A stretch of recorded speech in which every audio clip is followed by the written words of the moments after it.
The garden of the mind is a blueprint. It's an experience. It's a lifestyle that by living inside of this reality, I choose to broadcast the frequency of living this reality so you can have access to it in the quantum field.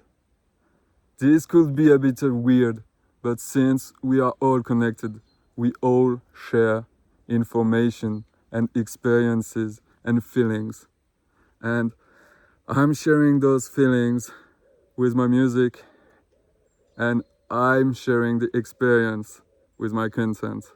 So, yeah, if you just came around, welcome in the Garden of the Mind.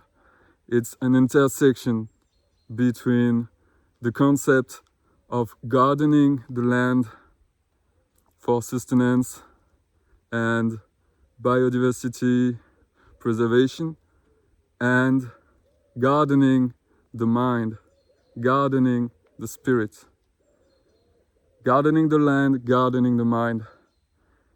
It's going together very nicely. Both concepts are just keeping upgrading my life.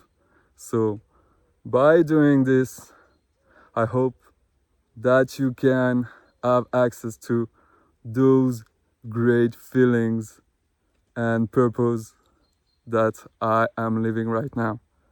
So thank you to be here, and see you soon.